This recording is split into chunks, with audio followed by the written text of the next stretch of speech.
Good morning. It's Friday, November 21st. You're watching The Really Big Show on Now Media. I'm Andrea Jensenberg, filling in for Jim Check. With me, Ian Burns. How are you this morning? I'm joyous, absolutely joyous. How are you doing? Also joyous. We've only got one more month of the weather getting darker, and then it'll clear. Got some big headlines today. Northern Pipeline. BC's answer remains the same. Never. Bell lays off 700 employees. 500,000 Canadians left the ER last year without seeing a doctor. Grandchildren of citizens abroad have been granted Canadian citizenship. Well, status. And is the end of the Russia-Ukraine war finally in sight? And a group of Alaskan Tribal nations is claiming rights to Canadian resource projects. Kicking it off, Ottawa and Alberta have been engaged in talks about approving a pipeline that would run to the north coast of BC. However, there's still many barriers to overcome, and we are going to hear from a few people on this. I won't comment on an article with anonymous sources. CBC News has confirmed what the Globe and Mail first reported. As the feds discuss a new energy accord with Alberta, they've agreed to possible exemptions to the current tanker ban on BC's northern coast. I don't want to prejudge what may happen. BC Liberals, though, say a new oil pipeline is a hard sell. It's going to have provincial buy-in and Indigenous support. They're going to need to ensure that there's actually a proponent for this. I have not heard a private sector proponent. The news that Ottawa could soften coastal protections is not welcome by some. Certainly disappointing hearing that the tanker ban will be bypassed for the sake of a pipeline. BC shores are seeing increased LNG shipments, something that has buy-in from some First Nations. A potential pipeline to ship diluted bitumen is another matter. Having discussions about a hypothetical project that has no private sector proponent at this time, it actually distracts from all the good work we could be doing together. If Alberta and Ottawa reach a deal, it could put an end to years of bad blood. Obviously, Smith was not a fan of Trudeau and the Trudeau Liberals. Probably the same could be said in reverse. Mending that rift, though, could strain alliances that keep the Liberal minority government intact. You can't pretend an oil tanker isn't going to break apart and contaminate the coasts, sloshing back and forth oil. Officials on both sides remain tight-lipped, concerned media leaks could torpedo sensitive talks. But the Alberta Premier's office confirms that they're in the final stages of negotiations. That was action-packed, wasn't it? That was a magnificent little package from CBC. And the oil sloshing back and forth. That one's been getting a lot of time. Well, just because she's mad, isn't she? And obviously wrong, like I said yesterday. Just get your map out. That's all you have to do. You don't even have to get nautical maps. Just get an old-fashioned map. Anybody can do it. But, I mean, it makes me a little bit... it causes me to feel sad, actually, this, because the political discourse in this country is so low grade. It's almost, they often say, like, when you pitch your ideas as a politician, it should be to sort of like the 90 IQ level or something like that. Or like they'll usually do it by age, like so somebody who's 15 years old or something like that. I don't know what IQ level we're at now. In the 60s, maybe. This is just atrocious. Like, as usual, I watch these interviews of our lords and masters speaking, and I just feel insulted. It's just non-stop insults. Like Ravi K, and we're going to look at David Eby later, the biggest insult of all. They keep telling us things that most people by now know are just ridiculous. Like, oh, there's no private proponent. It's completely hypothetical. I think we're all old enough. I think we all have an IQ over 60, just about. Sorry to those that don't, but almost everybody is over 60, right? We're okay in that department. I think we all understand what's going on here and that there's no private company because there are laws in place that prevent them from investing, obviously. So why are we still hearing it? Why are we still hearing this nonsense? And then these Liberal MPs as well, like, they're so sour-faced, aren't they? They're so upset about this. Like Jonathan Wilkinson, like, it's just like the misery on their faces. It's it's all just a bit sad, you know. It's like you could weep fresh tears for Canada when you see the state of the political discourse. Well, and when you see the state of our economy, you could also weep some tears. And another bit from CBC on this pipeline, the power and politics. A northern pipeline, when there is the more southern TMX option on the table, and the calibration there to take the easy pipeline path and not risk the other projects in pursuit of a tougher pipeline path. I mean, is that a saleable thing to the people of Alberta? Well, I mean, I'm not the people of Alberta, but I can tell you that I don't understand why you would have to say that we lose all of the projects in LNG and mining if we build a pipeline. I don't see that trade-off. Well, the First Nations have said their consent for the LNG and mining projects is conditional on the preservation of the tanker ban. And the pipeline can't go ahead without at least a partial exemption and removal of the tanker ban. So they say they'll pull their consent if that happens. Right, but I'm sure that there's negotiation that can always happen around these kinds of process these kinds of positions that are taken at the beginning. So I don't necessarily think it's binary that you have one or the other. I also would say in response to either or expand TMX or have a secondary pipeline, I'm in the why not both category. And I know that's probably not super popular, but the way I look at the Canadian economy right now, we have a very large problem in the medium and long term, and we need to have revenues flowing in this country.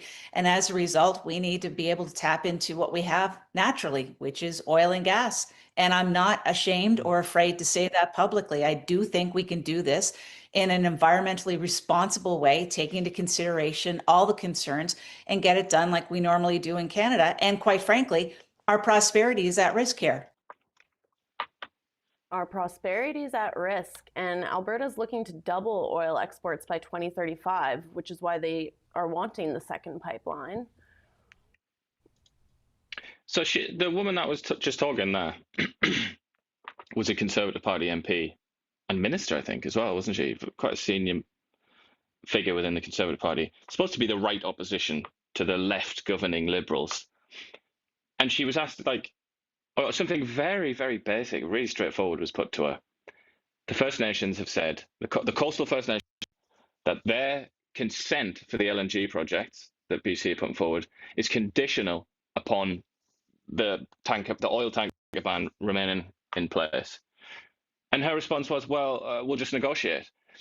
You know, do you see why some people look at the Conservative Party in Canada and they just say, what is the point of that thing? What the hell is that thing? I mean, an answer to that question. These people make me feel like Alexander the Great sometimes, cutting the Gordian knot. I feel like I'm I'm not the only person, but I must be one of the only people that says, make a new law. Parliament is sovereign. Make a new law. You can change anything. You can change the Constitution. You can just do things, as the meme says on the internet. You can literally just do things. Write a law. It can just be a piece of paper saying, we nullify this, pass it in Parliament, and then it doesn't really matter what these First Nations say. But for some reason, that's like beyond the pale or something. It's like completely unconscionable. Nobody could possibly say that. So the Gordian knot remains tied, and everybody sat there like, gee, how do we untie this knot? It's just getting me worked up a bit now, but I just find that so frustrating. This is supposed to be a country based on the rule of law. Change the law, you know? It's that easy. Just because a band of like 80 people, dozens of people, maybe sometimes hundreds of people says, no, this nation building project will not go ahead. You know, there is an alternative to that, which is, yes, it will. Yeah, and that's a lot of power to be giving these small groups. What does David Eby have to say about the expansion? Let's hear from him. Do have to say I almost fell out of my seat when I heard Scott Moe say that he was part of these conversations and was helping in these discussions, which I was completely unaware of, between Alberta, Saskatchewan, and the federal government about what happens in British Columbia. I feel like I'm watching a couple tourists wearing sandals wander into the woods on the north shore of Vancouver. They're going to have to be rescued by a helicopter, and guess who has to send the helicopter? You know, in terms of British Columbia's knowledge about the stakeholders, about what's required, about any aspect of this pipeline, which does not actually exist, I think we can bring some information to the table. Do have to. I think he goes on in that interview to say it's an imaginary pipeline and there's no investment proponents, but he fails to acknowledge his part in the lack of investment potential for this pipeline. I feel like so far this news load is designed to see if you can push me over the edge, see if you can get me to crash out, as the kids say, because I'm ready to explode now. I lived in Vancouver for a bit. I'm sure most people in BC have been there many times. Is there a more perfect representative of Vancouver than this man? With that passive-aggressive, snobby arrogance, looking down on people. Like, it's like they're working in the North Shore, and who's going to hurt it? This man is supposed to be like a serious, responsible individual, and he's acting like some sort of sullen Vancouverite in Lululemon pants, denying you service because you LGBT flag pin on your shirt or something like that. It's absolutely astonishing, despicable behavior from this man. And again, he is the guy that came out and said, I'm a Canadian first. He's not even from BC anyway, but I mean, whatever. But he said, oh, it's not just about BC. I'm Canadian first. Where is the evidence that he puts Canada first? I am yet to see it, because it's all just about British Columbia and everyone else is a rascal. Saskatchewan, Alberta, Ontario, Quebec, the Atlantic provinces, everybody is an enemy to British Columbia in the perspective of David Eby. And it's the same thing every time. And I'm starting to think, and I said this the other day, I'm starting to think that the Liberal Party, or at least Mark Carney, are starting to notice that. And it's just like, what's the point of doing business with this guy? Like, he really is just, it's BC or nothing. That's his attitude. Well, so in that scenario, okay, maybe just do business with Danielle Smith, who is very much Alberta first. But at least when she does that, it's going to bring massive revenues to Canada. So, to the federal government. So let's just do that then. And while they have been leaving him out of talks, he was not happy that the Saskatchewan premier was included and not him. And finally, on this subject matter, hopefully this one doesn't fully tip you off the edge, we are going to hear from Avi Lewis, who's a BC NDP MP. He actually made a bid for leadership, and this is his view on the pipeline. When it comes to the question of LNG, I want to be really clear. I'm a British Columbian NDPer, and I am very grateful for our NDP government in this province. But when it comes to LNG, so many of us are heartbroken, we are utterly mystified, and we are frankly enraged at the fact that our NDP government is going full bore on this fossil fuel. The citizenship project, re-announced by Carney this week, should not proceed, in my view. Absolutely not. It's US owned and operated. The backers of it are Trumpian billionaire bad guys. And like many BCers, I'm totally opposed to it. You know that companies and governments have for a long time peddled the PR spin that natural gas is a bridge to a clean energy future. The bridge is burning. It is no kind of bridge. Methane is the most potent greenhouse gas in the next 20 years when we must make this societal shift. It leaks at the fracking site, it leaks at the liquefaction site, it leaks when they're putting it on the tankers. We must choose a different path. This is no bridge to the future. And we can't just oppose conservative or liberal projects like this. We need to have the bravery to say to any government of any stripe that is building new pipelines and new fossil fuel infrastructure, this shall not pass. Now, here's the thing. We're allowed to disagree within the NDP family. I'm fighting for a federal NDP that will be utterly clear on climate, and that means getting off fossil fuels, protecting workers, and protecting our shared future. And at the same time, I support and appreciate and love the BC NDP government for everything that it's doing on housing. We got $10 a day childcare in this province. BC is always the first on those expansions of the social safety net. We got free post-secondary tuition for youth in care. We're making the tax system more progressive in BC. And I feel more than one thing at once, like we all do. We can have conflicting feelings and positions together. The problem is the establishment media is waiting to pounce on any disagreement, to declare circular firing squad on the left, NDP family fight, etc. We're not going to let them do that. We are allowed to have respectful disagreements within the NDP family. It is a democratic party. If you're confused, it's right there. They always fail to mention that all that methane gas leaking, not really a blip on the global emission scale. Yeah, maybe, this might be a low blow, but I'm gonna do it anyway. I'm going low. Would it surprise anybody to learn that this man is quite wealthy, prosperous man, and he's married to a very, very famous woman, an author called Naomi Klein, also very wealthy. Is it a surprise to anyone? I mean, I always feel like, should I just leave it there? Why else would you be opposed to wealth generation? And then in place of actual wealth generation, which would be LNG, things like that, natural resources. In place of that, it's, oh, let's just, we'll just build a unicorn factory and we'll power it with solar panels and everything's going to be great, guys. There's a reason that people stopped listening to this kind of man a long time ago. And I'd say there's a reason. That's pretty much all I've got to say. NDP has almost it did fall out of official party status, didn't it? With the latest. The federal NDP did, yeah, indeed, which is what he fancies himself as leader of. Meanwhile, in the States, Trump is planning huge oil drilling expansions off the coasts of California and Alaska. Yeah, this is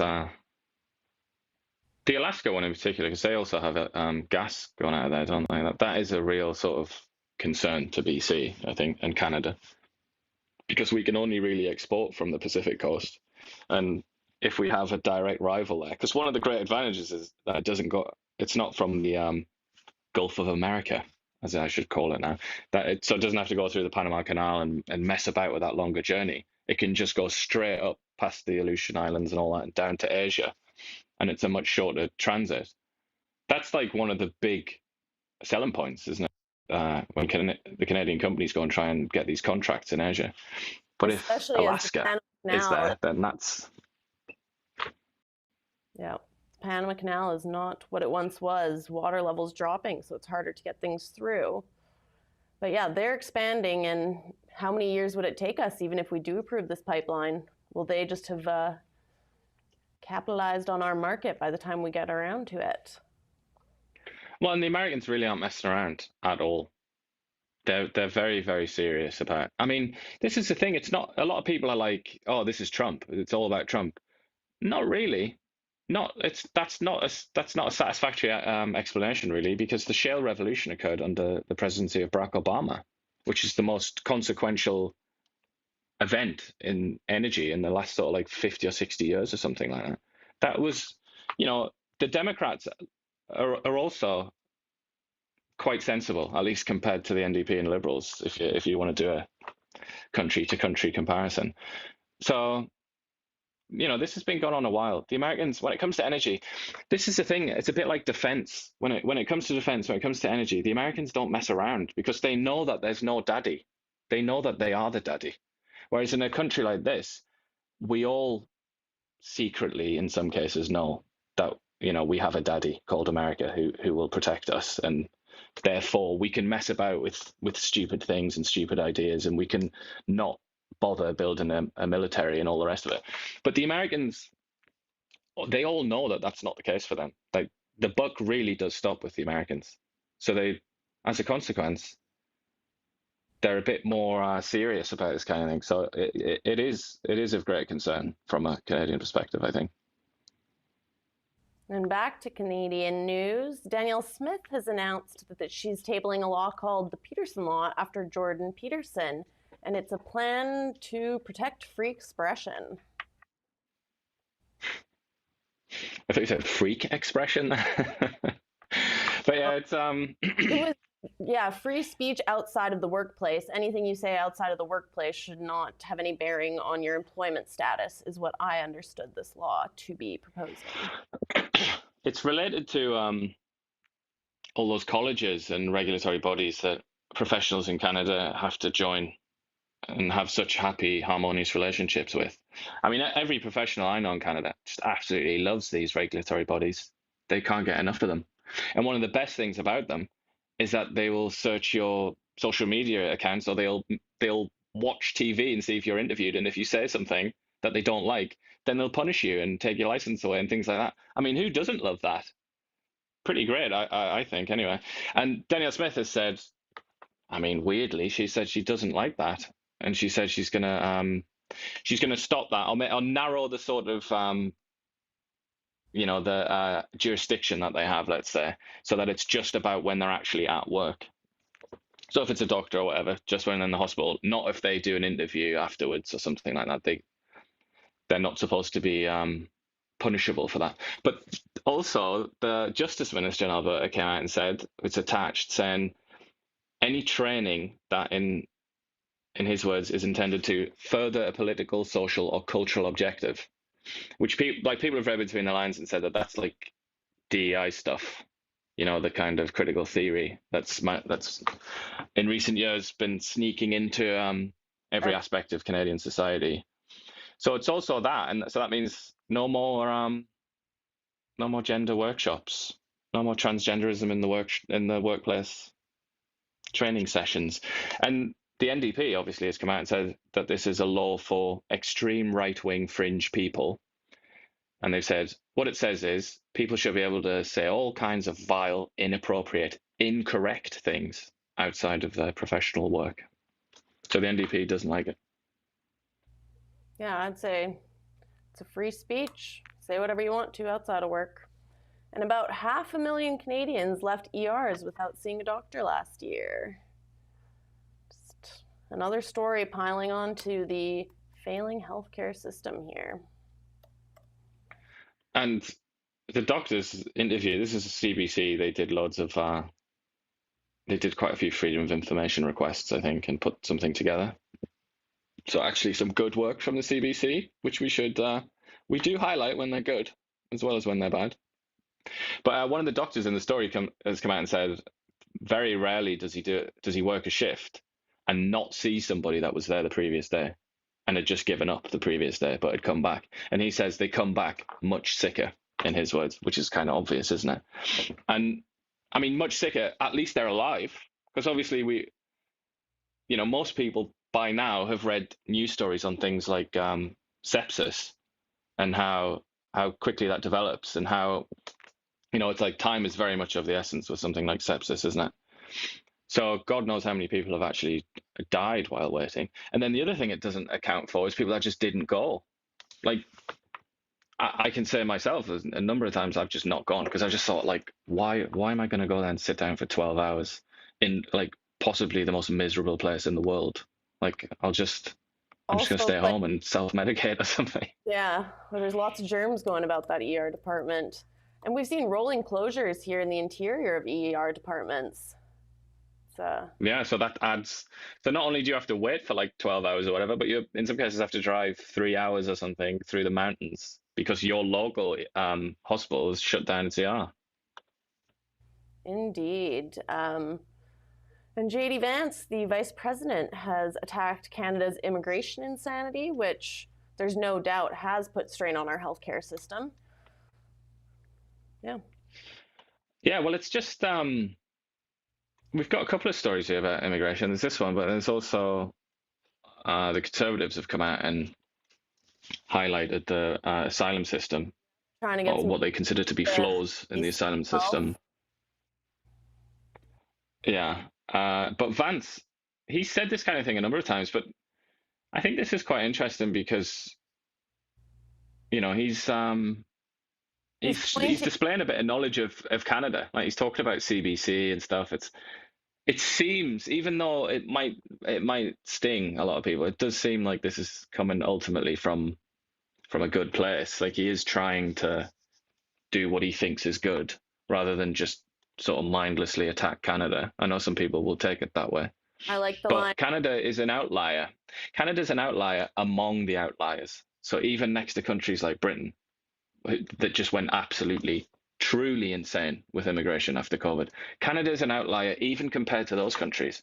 Canada is basically like a global pariah, the global outlier. There's nobody like Canada when it comes to immigration under the Trudeau administration, Trudeau regime.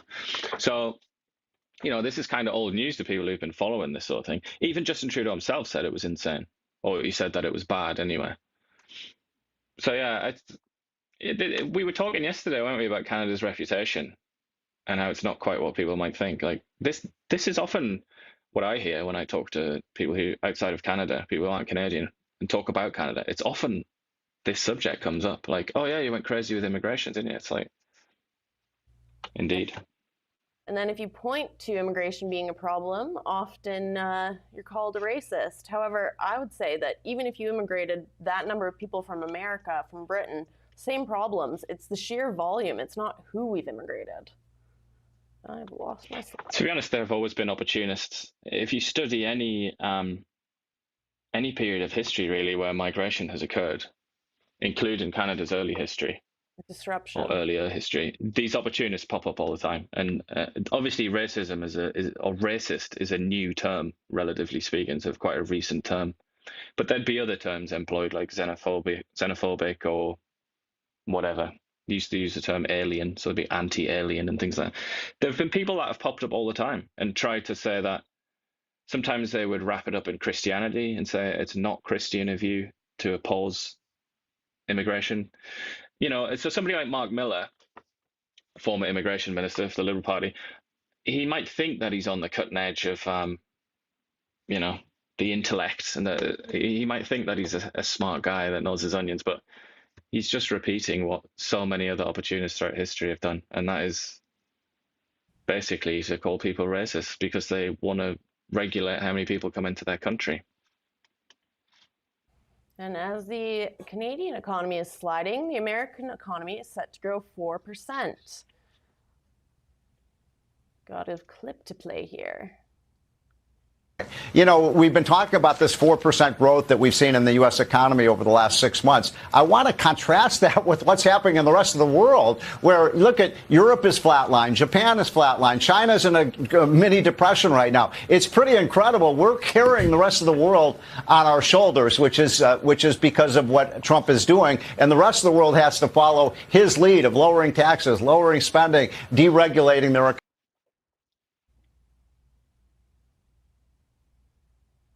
America hasn't, Donald Trump hasn't really lowered taxes, has he? He's put taxes up massively in the form of tariffs. But again, this is the problem with listening to a slave.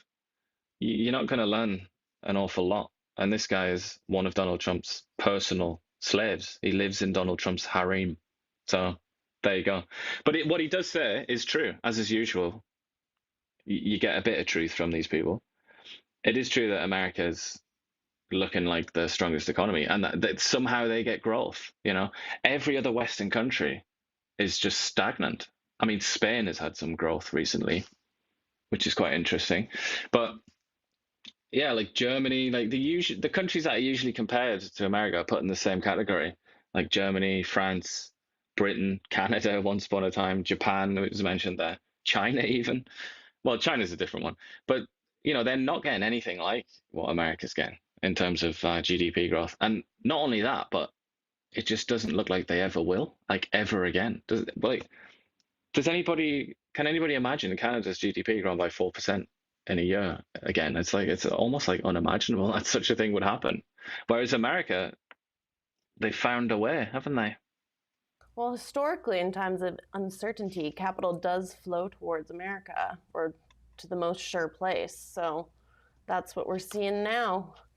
And in Canada, yeah, a lot of people like to go to the dollar, the greenback. Our finances. Yesterday, the Government Operations Committee voted a new requirement that would have future candidates for the Parliamentary Budget Officer to be interviewed by the committee. This would allow from input from all recognized parties. We're talking about this yesterday. There's an ad out from the federal government for this position right now, which highlights that they want someone who has tact and discretion to be looking into our finances. Well, he's supposed to be, the clue's in the name, he's supposed to be the parliamentary budget officer. He's supposed to represent all of Parliament, isn't he? So it's, they have a lot of sort of justification to do this. For sure. And this, the interim party parliamentary budget officer has called the budget we passed shocking and stupefying. So, okay. Indeed, and the Liberals didn't like that one bit, did they? Well, trying to replace them. And we've also passed a bill yesterday, Bill C3, which grants Canadian status to the grandchildren of citizens abroad. And citizens abroad counts as people who lived in Canada as a citizen for only 3 years. So, seems like quite a bit. You can come live here for 3 years, move back to wherever, move somewhere else, have a child, they have a child, and now this child has the right to Canadian citizenship. And then this has been like the catchphrase for this is, you know, these are lost Canadians. I mean, is the grandchildren of a citizen abroad, is that a Canadian? Is that a lost Canadian? It's a very curious thing. I mean, there are other countries in the world that have this, but those countries they really have like an ethnic identity. Often those other countries, like Italy. You may not know this, but the Italians are very sort of proud of their ethnicity, like who they are as a people, and their kind of, you know, their blood. The Italians are like that. Obviously, Canada's not. Canada's not a country like that. Well, those so it's quite strange. Have been around for so long. Canada, always a melting pot. Always, everyone immigrated here, other than the Indigenous people. So there is. Well, they did as well, obviously. Well, they migrated. They migrated to Canada. They didn't. Unless there's an out of North America theory of human evolution. Some people do say that. But yeah, they also, it's generally reckoned, came over. But yeah, I mean, it's also to do with, I mean, Italy's a very new country in terms of like its current, like as a unified country. It was only created in, can't remember exactly when it was, sometime in the 19th century, I think 1870s or something like that. It's relatively new. Kind of Roman cultural continuing on, though, isn't it? It's a what, sorry? Kind of like Roman culture. It's like the end of that. Yeah, a little bit, but I mean, yeah, kind of. But there are lots of Italian republics were created when the Germanic horde, when they came in and finished off the Roman Empire in the Dark Ages, so called. They ended up creating like republics, like the Republic of Genoa and whatnot. Anyway, they eventually got together and unified. That was Garibaldi and all that malarkey. And they made a very sort of purposeful decision to include this. And then there are other countries where you can have this kind of thing, where you can claim to be of the people, like of the blood, and then you get a passport, even if, you know, it's just your granddad or something like that. But it's just a bit stranger. It's a bit weirder for that to apply to Canada. It doesn't even apply to Britain, by the way. No, I'm a Brit, but which is another Brit, so. Yeah, but if it was just your granddad that was British, and that is the case for quite a lot of Canadians, isn't it? Where like their granddad or grandparents are British, they wouldn't be entitled to British citizenship. But if it's the reverse, and you're in Britain with a Canadian granddad, you're Canadian now. So it's a weird one. It's a confusing one, but critics of it anyway have said that it's just vote harvesting again, as usual. Well, as we've said time and time again, we've had unsustainable immigration, and now we've granted the right for more people to come on over if they so choose. And Indeed. The Prime Minister has been abroad lately, trying to drum up investment from the Emirates. We've got a clip of him here responding to a reporter when asked about if he brought up Sudan during these talks. Did you bring up allegations? Sudan with the president? I'll say one thing that on that the president and I had a wide-ranging, long meeting, wide-ranging conversation. We talked about issues of global significance. We are partners. For example, UAE has been an important partner for Canada in helping us to deliver humanitarian aid for Gaza. We were partners with them in helping with Afghanistan. We did discuss the situation in Sudan. We did discuss the importance of the Quad process which is the UAE, Saudi Arabia, the United States, and Egypt, and the role that they are playing, they need to play in establishing a ceasefire and peace, consistent with the comments or the comments and initiative of President Trump 2 days ago. Were you? Est-ce que vous avez juste exprimé des craintes au président des Émirats Arabes Unis? I don't really think they'd heed any words from Canada anyways. It's extraordinary, really, isn't it, that the press thinks that this matters. They think that Canada matters. They think that this is the #1 issue. It's just one of the many reasons why the press is treated with contempt in this country by people within this country and also outside. Canadian journalism has no respect anywhere on the planet, not even in Canada. That's one of the reasons.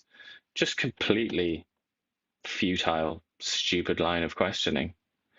But it's also interesting, I would point out, probably more interesting, and I would have respect for the journalists that follow Mark Carney around if they ask something like this, is how come Carney was hot as you like for Palestine-Israel, coming out condemning Israel, recognizing an official Palestinian state and all the rest of it, and it was like a red line, it was like a really big deal for Mark Carney. Why was he so energized by that, but not this, not Sudan, which by almost every measure is worse than that conflict in Gaza?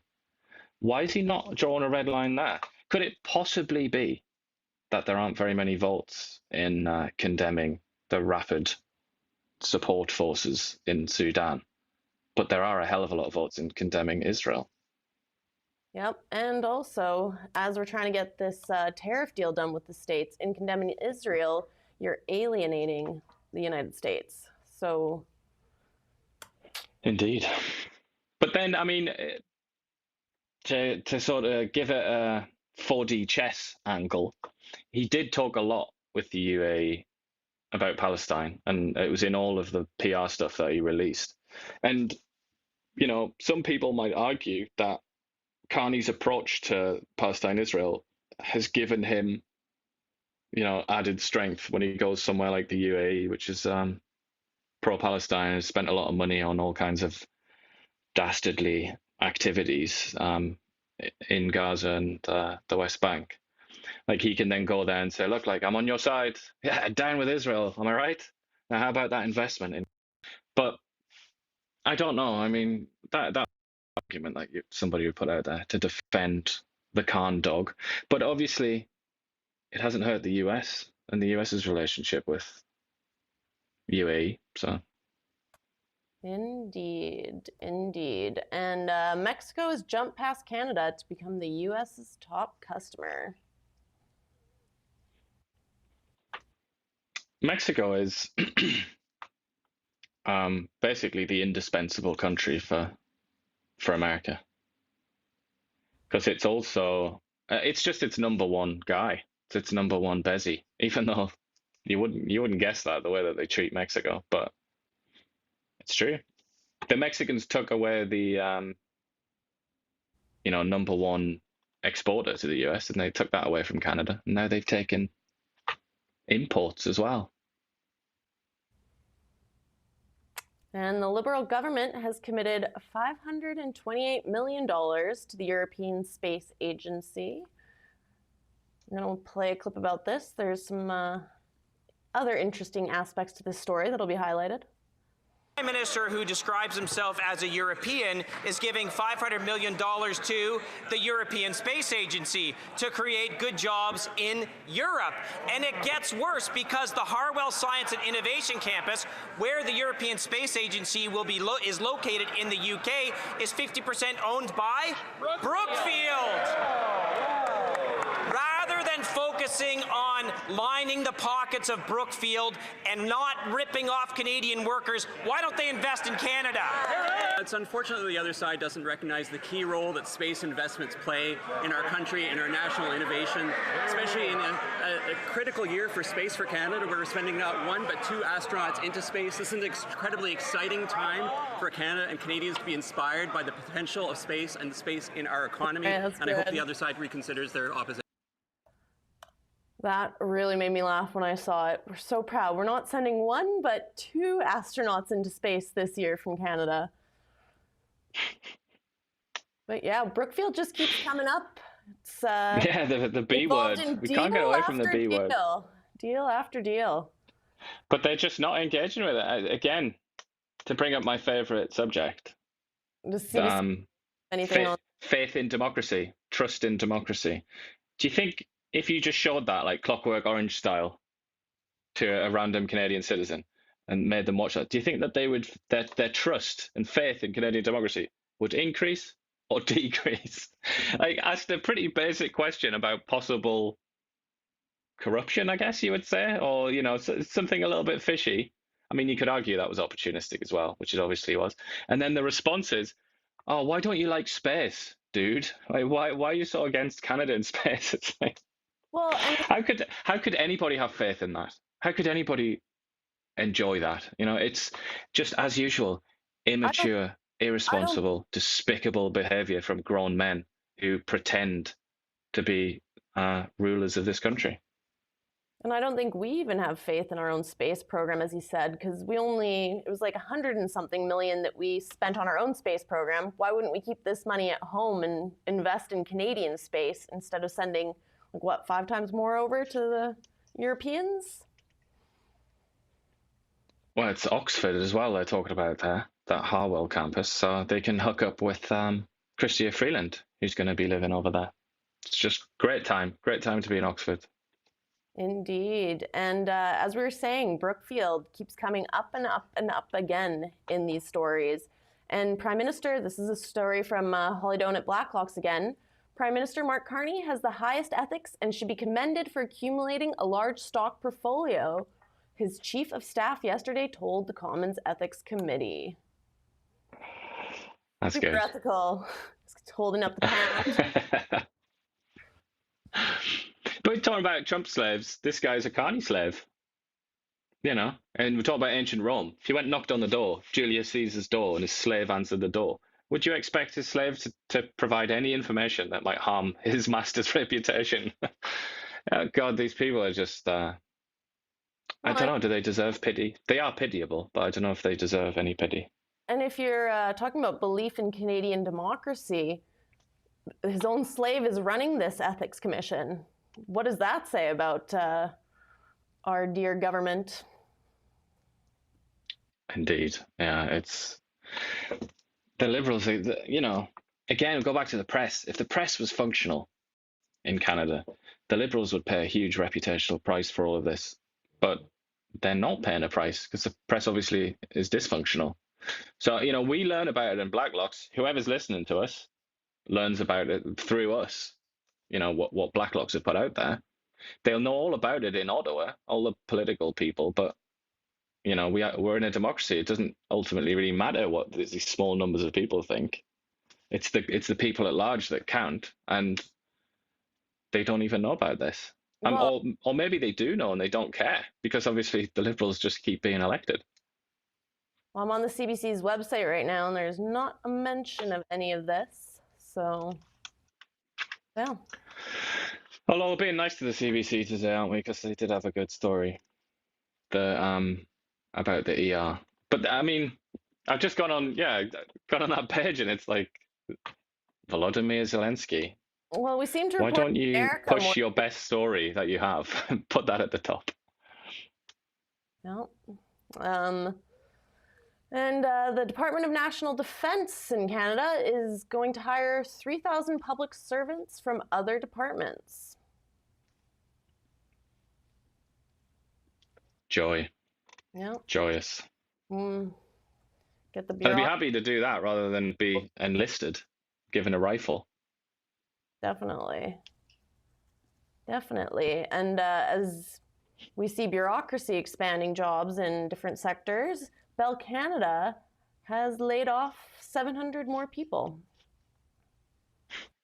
business news, BCE, which owns us here at CTV News, confirming it has laid off nearly 700 people today. A spokesperson at Bell saying the reduction represents less than 2% of the workforce. It includes 650 management positions, along with 40 positions at Bell Media, which owns CTV News. Bell says the move affects non-unionized management positions and is part of its, quote, 3-year strategic plan focused on delivering sustainable growth across all business units. Funny, wasn't it? The first one. The second one was very clear, but the first one was like, which on CTV? It's like, shh. But then he kind of spoiled it at the end because he was like, which owns CTV News? Sometimes they're very secretive about that. But yeah, Bell, they absolutely love to fire people, don't they? They're just doing it willy-nilly. Can you remember when Justin Trudeau had a massive rant a few years ago at Bell? Irresponsible media proprietors. But I guess Carney's not bothered. No, I think TELUS has seen quite a few layoffs too this year, so it's all over. Food professor, we've got another story from him today. He's saying that for the skyrocketing meat prices, government can take action right now, lift import restrictions on beef products, and get our supply management in order for poultry. The meat prices are out of control, and they shouldn't be. We got a clip here. For maybe I spend like $50 to $80 a weekly, but now it's like $150, $200. You're getting used to the high prices. Yeah. It's back to life, I guess. Food price experts say those looking for a deal in the aisles are quickly learning that at the moment, there's really no safe place inside a Canadian grocery store. This month's inflation report found that food prices in October rose by 3.4%, down from a 4% spike in September. So as of right now, any incremental decrease in food inflation on a month-to-month basis isn't being felt by Canadians. Because the challenge that we have with food inflation right now is that it remains way above general inflation. Leading the way when it comes to the priciest pickings at your local grocer, the meat counter. 2 chicken breasts, it used to be like $7, now it's like $15-20 for 2 little chicken breasts, right? All chicken prices are up 23% year to year. Ground beef is up almost 22% as well. Proteins in general is almost 40% of all the money you spend at the grocery store. With the federal government dropping counter tariffs against the U.S., there is a hope that the rate of food price inflation will continue to decrease and finally be passed down to consumers as stores slash prices to keep loyal customers coming back for a second helping. Prices here at the grocery store remain elevated and have exceeded overall inflation for 9 consecutive months. Adrian Gober. Terrible. Absolutely abysmal, isn't it? I think we've all noticed the grocery prices going up. Which politician was... and they were already just disgustingly high.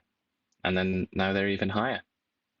Who was it that admitted they didn't do their own grocery shopping? Which one was that? Do you remember that story? That was Carney. Yeah, I thought it was Carney. So he's not paying attention to notice it. He also said, and this is a quote which I have in front of me, Canadians will hold us to account by their experience at the grocery store when they are paying their electricity bill, when they or their children are looking for a place to live. Not really, not doing well on any of those. That's quite a hostage to fortune. That was in May that he said that. And we're all holding on to that hostage now. Yep, and the budget has passed, so we are strapped in for a while by the looks of it. Another... Indeed. But it's absolutely disgraceful. And I'm sure if Jim was here, we should point out, Jim's in Japan. Andrea's filling in, if anybody's curious. Jim hasn't transformed into a woman. But as Jim points out, and lots of other people, there's just like, this country has absolutely no business being this poor. This is poverty, by the way. You might just say, oh, high prices, darn. Another way to look at that, and a more sensible and clear way to look at that, is poverty. That's being poor. If you can't buy chicken and beef because it's too expensive in a country, that means your country is poor, and so are you, by the way. But Canada just has absolutely, there's no reason why this country should be poor. Like, this country should, we should be so wealthy in this country that we should sort of send cargo out to the less fortunate world and give them our free beef and chicken. We're It's still sending just cargo out such to an the indictment world. of the idiots that rule this place. We do still send money out abroad. Lots of money out abroad. That's true. Yeah. And more. And it should, like, well, we do, and it upsets people. But we should be able to do it, and it shouldn't upset people. The only reason it upsets people is because they're poor themselves. So they're thinking, like, why the hell should I give other poor people stuff? Like, I don't have stuff. I can't buy meat. Well, Why should I be giving money to people in countries like China and Vietnam or whatever? It's like, that doesn't make any sense. But I'm saying Canada should be a country where we can give it away and be like, yeah, definitely. Like, they should have beef too. Like, I just had 10 steaks yesterday. We should let other people have one. There should be no reason why child hunger is on the rise in this country. And then Health Canada has indefinitely paused its proposed policy on the cloned meat. I haven't looked into the science enough of this to really have an opinion. I'm not sure if the cloned meat has equivalent nutritional value. What do you know about this one? About as much as you, apparently. I know people get very, very, very excited about it, but I don't think it's cloning, and I don't think it's like a science fiction movie. I think it's like it's a bit of a different process. Yeah. But quite obviously, like it's new, isn't it? It's an innovation, and people are rightfully, I think, very mistrustful of innovations in food, because there have been quite a lot over the last 50, 100 years or whatever, and quite a lot of them have been harmful. And greedy people and stupid people have been in charge of pushing them onto the population without doing adequate testing and whatnot. So I think the skepticism is broadly justified. You can understand why people are skeptical. But yeah, I mean, I'll withhold comment on that specifically because I really don't know enough about it. I will as well. And we have seen most of our vegetables are genetically modified. And when you look into what they are optimizing for, it's often how they look as opposed to what they're giving you nutritionally. So I do also agree that the skepticism is warranted. And now we have the story we were talking about earlier. Conservatives are trying to amend the Borders Bill, C-12, which seeks asylum ban for anyone arriving via an EU or G7 country. And it also is trying to make the process for deporting people who are here illegally or who've committed serious crimes a bit easier. Both sound pretty rational to me. Are we going to have this video? Oh, we got a video. Yeah, we are. Okay. This week, British news was dominated by sweeping immigration reforms proposed by the governing Labour Party in response to the ongoing illegal migration and bogus asylum claim crisis, a crisis that has triggered a massive support for the right-wing Reform Party. Those who think that the situation is better on our side of the pond are profoundly wrong. Between January 22 and October of this year, the United Kingdom has had around 375,000 people enter the country and make asylum claims, representing about 0.5% of their overall population. During the same time, Canada had nearly 496,000 claims, or roughly 1.2% of our population today. Liberals have also paired the surge in illegal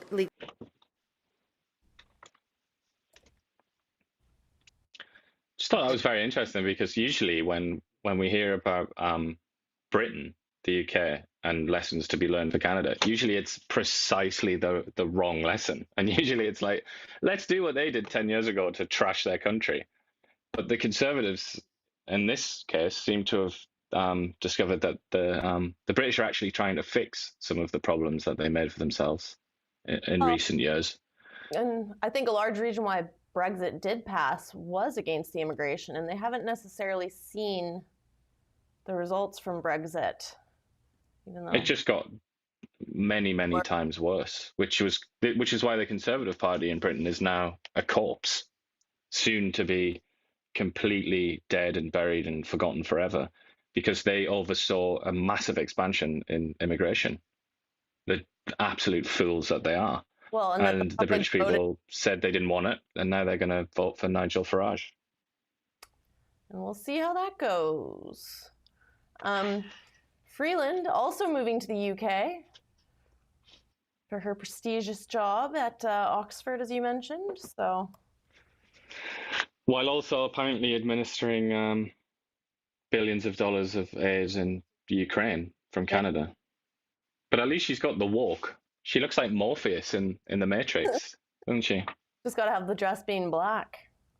The woman in the purple dress. I guess she's she must be delighted. She lived in England for ages, just like so many of Canada's rulers, and apparently, like so many of Canada's rulers, learned precisely the wrong lessons and then came back to Canada and implemented all the failures that the British had just gone through. So I guess maybe she's going to get the next couple of decades worth of insight so that she could come back and implement those mistakes that haven't even been made yet in England. She's going to learn about it, come to Canada, and then implement those mistakes here. Time will tell. Also going overseas, billions of Canadian taxpayer dollars to support climate action. Provided $750 million to FinDev Canada for loans for green infrastructure projects, including in Southeast Asia. For example, a $59 million project supporting Thailand's renewable energy transition through the construction of solar technology and battery storage. $40 million in another project to support climate finance initiatives in Vietnam, just as a couple of examples. Also working very closely with regional partners such as the Asian Development Bank to support energy transition to renewable sources, including support for a 600 megawatt wind farm in Lao PDR. I wish we were rich enough to justify sending billions overseas. Well, often again, like the 4D chess people, as I was mentioning earlier with Israel or Palestine, often they'll come out and justify this and they'll say, no, it's not as stupid as it seems. Actually, this will get us loads of contracts in those countries. I've never been convinced by that argument, that it's almost like a kind of bribe. I mean, if you want to bribe a country, just bribe them. You know what I mean? Like just deposit money into the president's bank account. If that's what you're doing, why sort of add this farcical like moral veneer to it? You know, it's well, so but otherwise, if it is what it looks like it is, then it's just madness, isn't it? And completely unjustifiable. Like many things we see lately. And on to our BC news. Coming to you live from the Now Media Newsroom.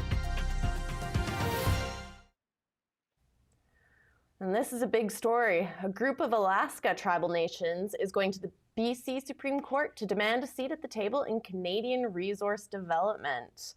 This is obviously some repercussions of what we've been seeing the last month or so with First Nation bands here claiming territory.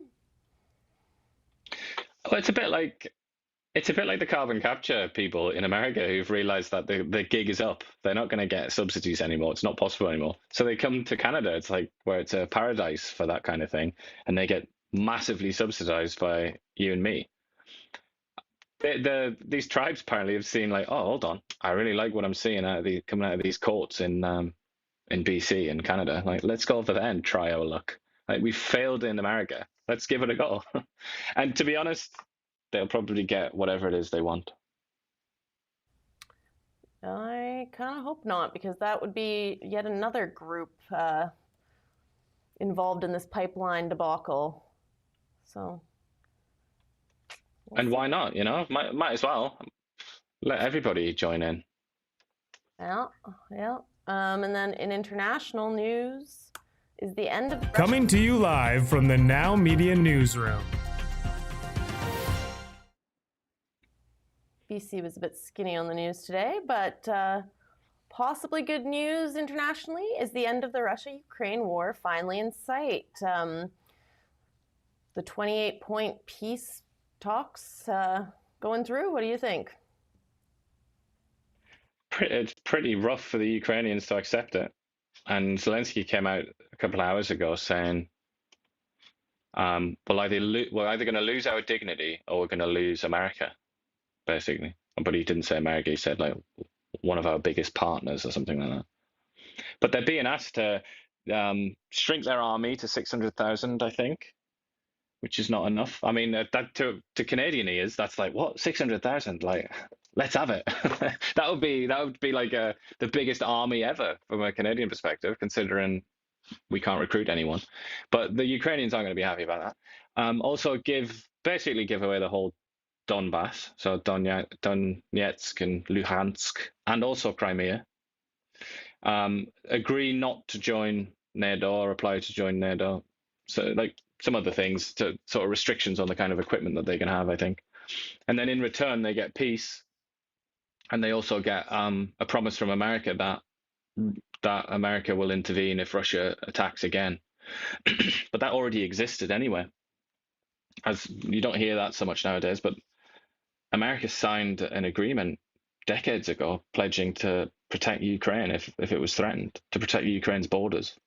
And they didn't act on it. So I don't really know what that's going to mean to the Ukrainians. But I think the reality is Trump wants to end this war. Everybody in Ukraine wants to end this war, and basically everybody in Russia wants to end this war, except for a few people. So that's kind of like, I think it's the Trump people and Trump himself is just trying to get this over with any way that that it can be achieved. But this is going to upset the Ukrainians if it happens. Well, and the Ukrainians had a much better deal offered. What was it, March of 2023? If they would have taken that one. So, are they going to take this one? Let it go further down. Yeah, they were offered. They had a much better, a much better deal on the table not long after the war started. Yeah, I think it was Boris Johnson as well. Was a very, very consequential intervention from him, and he basically said, no matter what happens, like we'll be there for you, kind of thing. Like don't give in, don't surrender. And now they've But lost. like everything else that Boris Johnson has ever done, it looks very foolish and ill-judged. Indeed. Oh, we've got actually Zelensky talking. Let's listen to him. Бажаю здоров'я. Сьогодні у мене була зустріч з представниками Сполучених Штатів, вагома делегація і дуже серйозна розмова. Американська сторона надала свої пропозиції, пункти плану, щоб закінчити війну. Їхнє бачення. Ми з перших днів війни займаємо одну надзвичайно просту позицію. Україні потрібен мир. І справжній мир, такий, який не зламає третє вторгнення. Достойний мир, щоб умови були з повагою до нашої незалежності, нашого суверенітету, до гідності українського народу. І ми саме такі умови маємо забезпечити. Я окреслив, що саме для нас. Sounds so much cooler in Ukrainian, doesn't he? He sounds almost sounds a bit daft when he speaks English, but in Ukrainian he's got some real gravitas. Kind of like our But yeah, I mean, MPs. shouldn't be taking the P because it's an extremely solemn address that he's made there. It's a very serious address, and as usual, really, whenever I look at this story, I just feel so much pity for the Ukrainian people. I just feel so bad for them.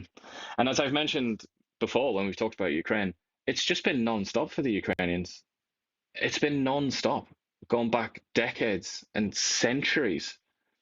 They're just always being screwed over, the Ukrainians, and God bless them, frankly. Indeed.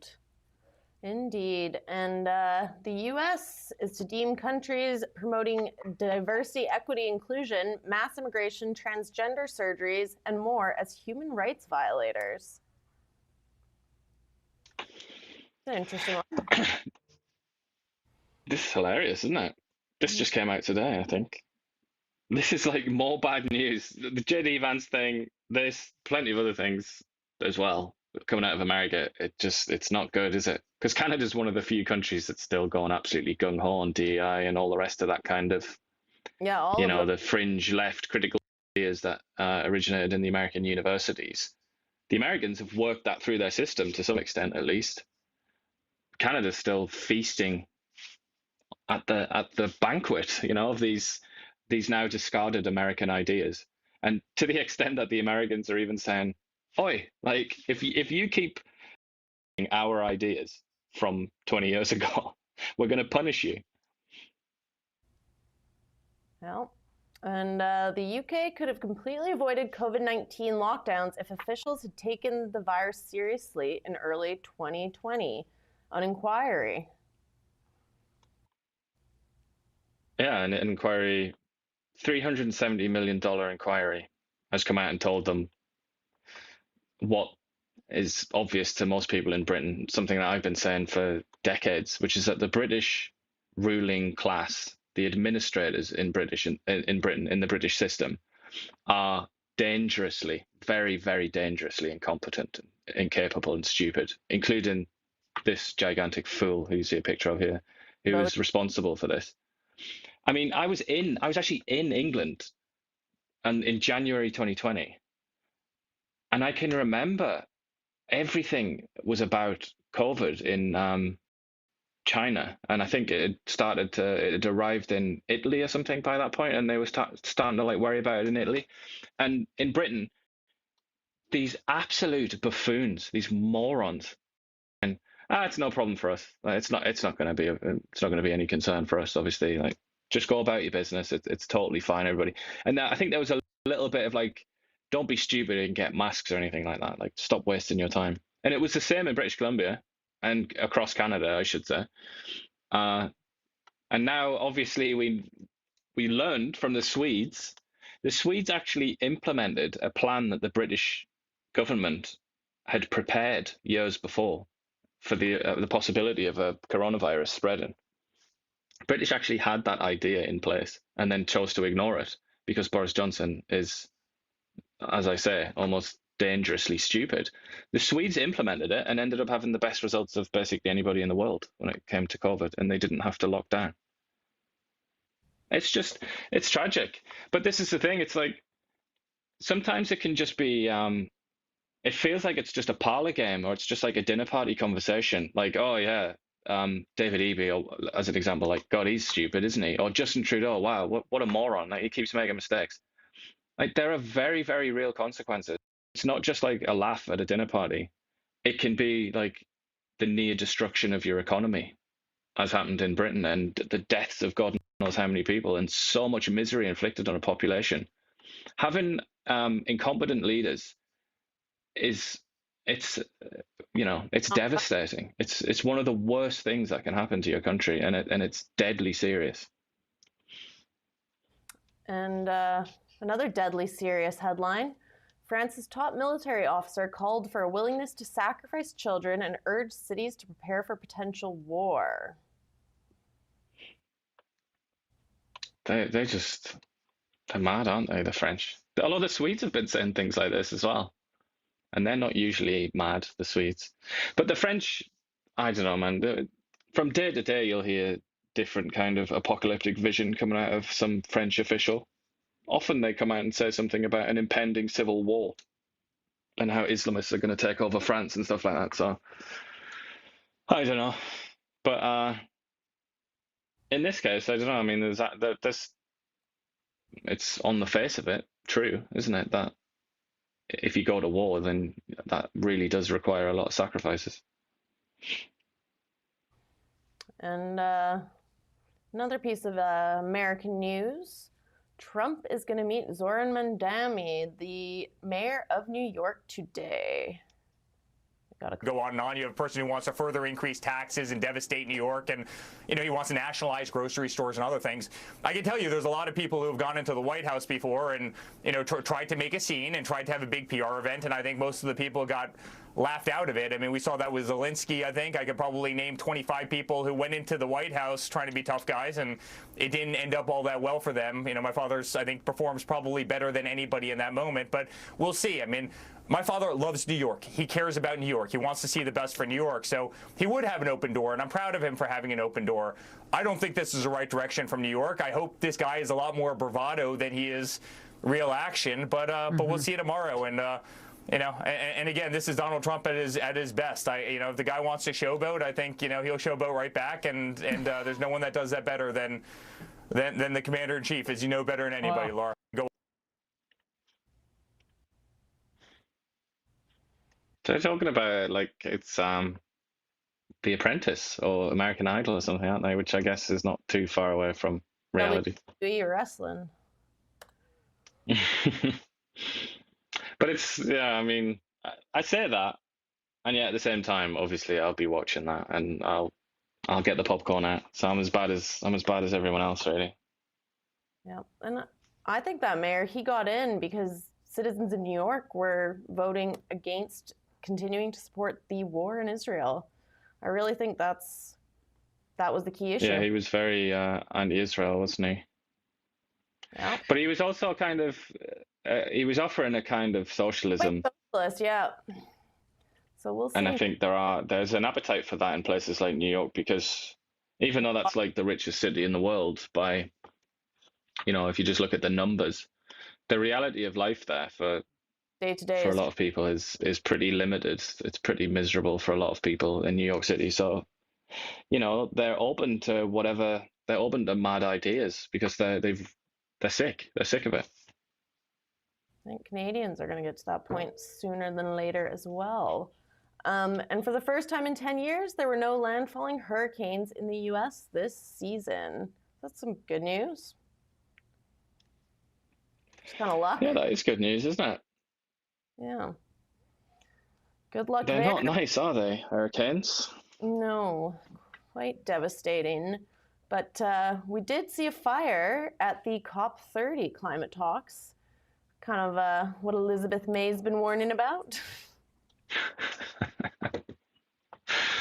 Wasn't it set? I thought it was arson, I'd heard, but I'm completely Yeah, I think I'm not informed on this one. I heard that as well. It is kind of fishy, just a building breaking out, So who knows? But the COP has been these talks have been exposed as just completely ridiculous waste of time, haven't they? Like they had a big they were going to write something like a I don't know, a memo or something that they all signed, like a declaration, and that's fallen apart today. And they've removed any mention of fossil fuels. It's just, the consensus that existed in like 2015 and a little bit after that, that's gone now. And the world has moved. I don't know, it seems like a lot of people at conventions like this haven't figured that out yet. I don't think they quite realize how dead that ideology is now, or whatever you want to call it. Yeah, Canada seems to be the only one still flogging that dead horse. And Fuji's rapper sentenced to 14 years in prison for funneling millions to Obama's campaign. This is just like the craziest story that I've read today. But I've put it right at the end because obviously it's America and it's like maybe less for us to talk about. But this is just insane. Like a famous musician given 14 years in prison. The Justice Department wanted life imprisonment. Leonardo DiCaprio testified, and it's all about some Malaysian billionaire who tried to funnel millions of dollars, like $120 million or something like that, tried to funnel that into Barack Obama's 2012 presidential campaign. This is a totally insane story. I can't believe it's not getting more attention, frankly. Well, we've given it some attention today, and that's our news for November 21st. Thank you for watching Now Media. We're here every weekday at 9 a.m. We don't just report the news. We live here too. We're your neighbors, bringing you stories that matter to all of us. No government funding, no outside influence. Nice. Kelowna Now, local, independent. News you can trust.